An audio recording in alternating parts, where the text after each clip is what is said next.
the same time. It was an inland port because the Swan Valley is where they grew the food for the colony when it was originally founded. Captain Sterling, who came here to look for a place to actually grow food, because most of the land on the west is sandy and it doesn't grow very good crops. Initially they thought it was useless, worthless.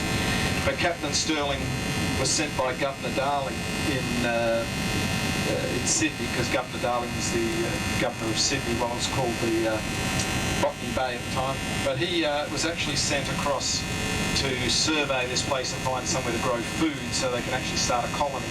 And it was the Swan Valley that he discovered and decided this was the place to grow food. So when they founded Perth, they also founded Guildford as an inland port to run the food supply down the river back to the main land, to the main settlement. And that is going to be annoying, so I won't talk too much. The name Guildford, by the way, was named by Captain Sterling. Did a lot of naming of places around here. Guildford is actually the name of his father-in-law's estate in England. He actually owned Guildford in England, his father-in-law. So that's why he named this Guildford. The Swan Valley used to be mainly all the food crops for the colony, you know, vegetables, things like that. But as time went on and the producers of the food moved further away from this area, it ended up becoming more of a wine region. It's actually the oldest wine region in Western Australia and one of the oldest in Australia. It's got the oldest winery in Australia, first planted in 1832. But we don't go past that one, by the way, folks.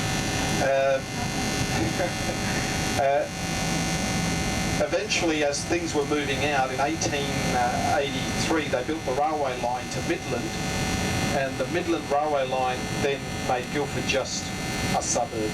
But that's where it went, become a quiet little suburb. Midland became the new commercial hub connecting the rural to the urban, and the producers started putting their food onto the trains and sending it back to the main part of the colony. So that this area here ended up just becoming the winery.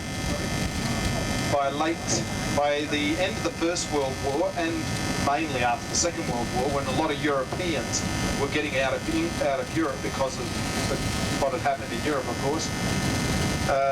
If you look at the map of Australia, we are closer to Europe. So any ships coming from Europe, Africa or Asia come down to Fremantle first and then go around to Sydney. If they're coming from the Americas or the Pacific, they go to Sydney first. So a lot of these European migrants who came across after months and months on a boat get off at Fremantle. They didn't bother coming all the way around to Sydney. Fremantle actually became very multicultural before the word multicultural even existed. So just to point out, a lot of those then moved out here, especially the Croatians and the Serbians, and they actually started a lot of these wineries that we're going past now. So that's actually the main part of Guildford itself. I will try and inject a little bit more later, but I'm going to not do too much with this sound. There you go, bud.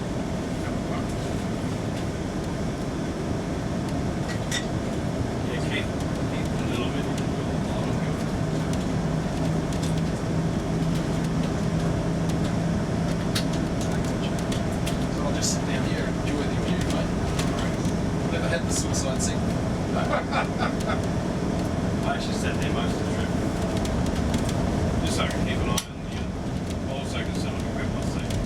So I sat down there and keep an eye on where his turn-offs were. So I mean,